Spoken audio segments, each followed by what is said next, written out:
Assalamualaikum anak-anak. Kali ini bersama Bu Meta kita akan membahas tentang prakarya yang tentunya masih selaras dengan tema kita. Coba masih ingat nggak tema kelas 7 semester 1? Apa? Iya, eco farming atau pertanian organik. Nah, untuk prakaryanya sendiri ini berkaitan sekali nanti dengan proyek kita satu semester, yaitu tentang budidaya tanaman sayuran. Nah, apakah kalian suka makan sayur? Alhamdulillah kalau suka. Kalau yang belum, coba ya. Bisa dengan mencoba membuat jus sayur dengan buah.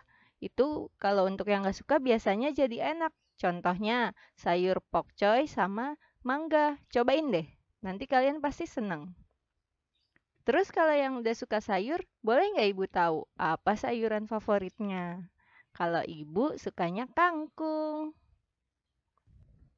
Nah, sekarang apa aja yang akan kita bahas?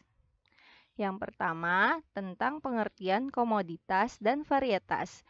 Ini ada di istilah tema kita dalam aliran ilmu. Kalau kalian lihat modulnya, bisa tuh kalian baca.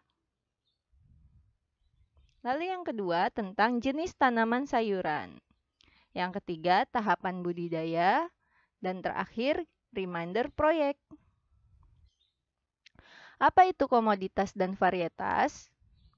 Secara istilah, komoditas adalah suatu produk yang diperdagangkan. Contohnya, komoditas tanaman sayuran.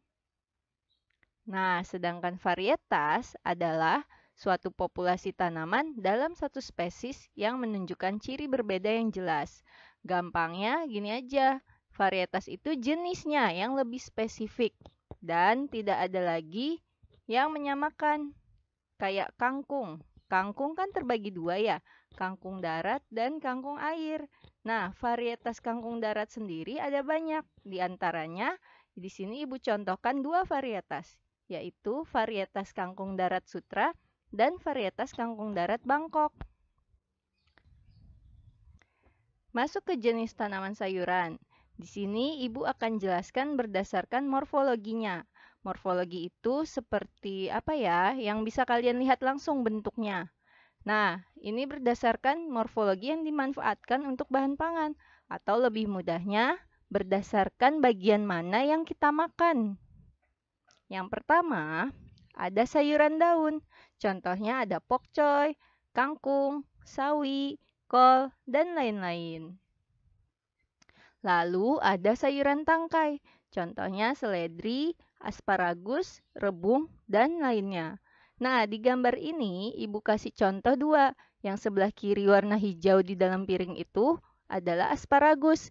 Yang sebelah kanan dan agak keputihan itu namanya rebung atau bambu muda. Pernah nggak makan sayur rebung? Biasanya digulai.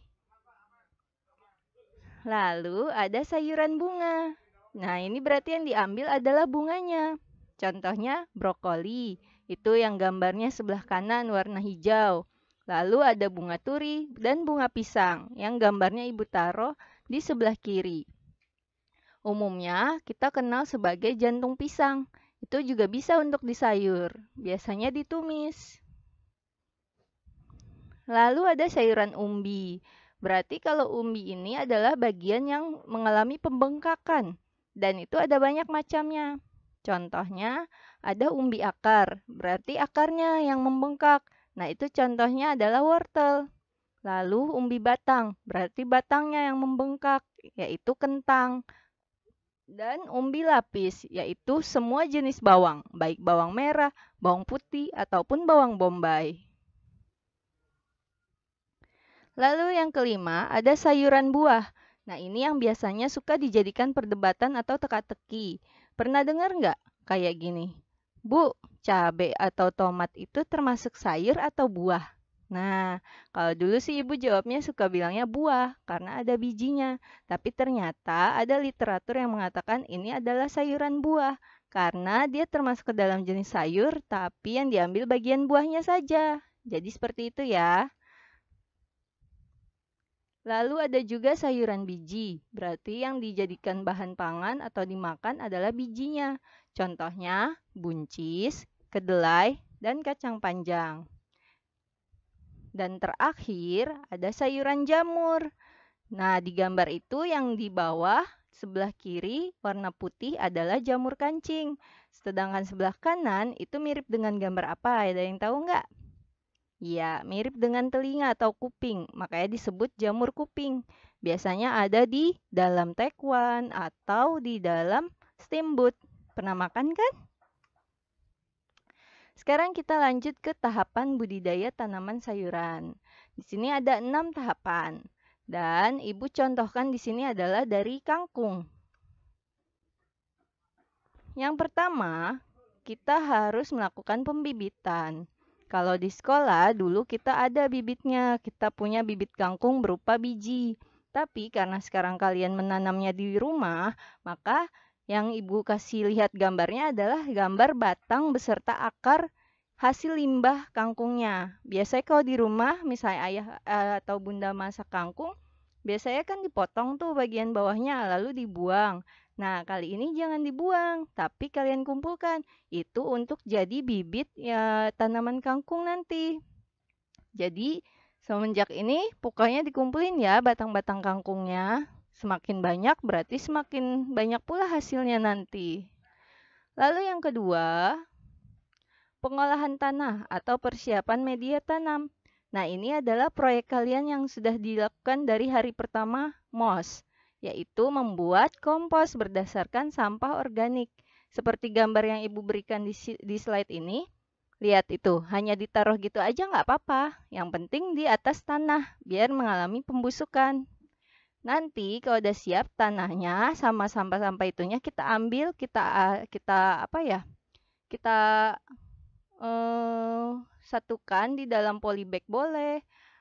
Kita mulai ke langkah selanjutnya yaitu penanaman. Kalau ini gambarnya polybag, tapi sebenarnya media tanam itu banyak. Bisa pot plastik, pot tanah, atau botol bekas, atau di tanah itu sendiri. Itu pun kalau yang berupa tanah. Ada juga cara yang menggunakan air, yaitu hidroponik. Tapi kali ini Ibu hanya akan mengajarkan yang memakai tanah saja. Kalaupun kalian nggak punya tanah yang murni, itu bisa pakai serbuk-serbuk sekam atau serbuk bata merah gitu. Dicampur-campur. Jadi walaupun tanah sedikit, tapi bisa dicampur dengan yang lain. Yang utama adalah sampah organiknya tadi ya, tetap dimasukkan sebagai pupuk organik. Lanjut ke langkah keempat, ini yang sangat menentukan hasil kalian nanti dan juga proses yang paling membutuhkan kesabaran dan ketelatenan, yaitu pemeliharaan. Mulai dari penyiraman, pemberian pupuk, juga penyiangan. Penyiangan itu kayak kalau ada yang kuning daunnya, berarti dicabutin, jangan didiamkan saja. Atau kalau ada hama, misalnya ada ulat, dipindahkan, jangan didiamkan, nanti daun-daunnya habis kemakan. Lalu ini adalah fase yang paling kalian nantikan biasanya, yaitu saat panen. Nah, setelah panen ada langkah pasca panen. Ini langkah di mana kalian menindaklanjuti hasil panennya mau diapain. Bisa dijual dalam bentuk kangkung begitu aja, tapi tentu harganya lebih murah. Atau bisa diolah dulu menjadi makanan baru kalian jual. Nah, sekarang tentang our project. Proyek 1 semester kita yaitu menanam cabai dan kangkung. Nanti kalian akan dibagikan jurnal observasi atau mungkin kalian sudah memegangnya ya. Di sini Ibu buat menjadi 8 pekan. Kemungkinan sebenarnya untuk cabai dan kangkung itu hanya berlangsung 30 sampai 40 hari, lalu sudah siap panen. Tapi kan namanya baru mencoba, biasanya suka ada kendala, ada yang misalnya di pekan satunya nggak tumbuh gitu. Berarti dicoba lagi di pekan 2. Yang penting semua tercatat. Contohnya, di pekan pertama tanggal berapa, terus kalian melakukan apa? Misalnya menanam. Nah, pas nanam cabai, berapa jumlah biji yang dimasukkan di dalam tiap lubang. Kalau untuk cabai, sebaiknya diberi jarak karena cabai pohonnya nanti akan tinggi dan batangnya juga cukup keras gitu. Jadi jangan deket-deket. Sementara kalau kangkung kebalikannya. Kalau bisa batangnya dideket-deketin aja. Jadi nanti ketika panen langsung tinggal potong atau tinggal tarik gitu. Lalu ditulis juga catatannya, apakah ada kendala atau hambatan, atau bagaimana perasaan kalian saat menanam atau selama sepekan itu melihat tanaman kalian. Mungkin ada yang gagal gitu, itu nggak apa-apa, ditulis aja. Lalu kalian merasa sedih, kecewa, atau mungkin kalian tahu, oh gara-gara hujan misalnya, ke bawah mengalir biji cabenya, itu bisa saja terjadi. Yang penting kalian catat semua perkembangannya. Lalu nanti misalnya sudah di pekan kedua, biasanya itu sudah mulai tumbuh dan tingginya mulai diukur berapa senti. Lalu jumlah daunnya sudah mulai muncul berapa. Karena itu akan menjadi penanda apakah proyek kita sukses atau gagal. Biasanya sih di pekan keempat atau kelima kita sudah mulai panen. Tapi kalau belum, nanti dicek apa yang kurang. Apakah tanahnya kurang subur, seperti itu ya. Pun dengan kangkung.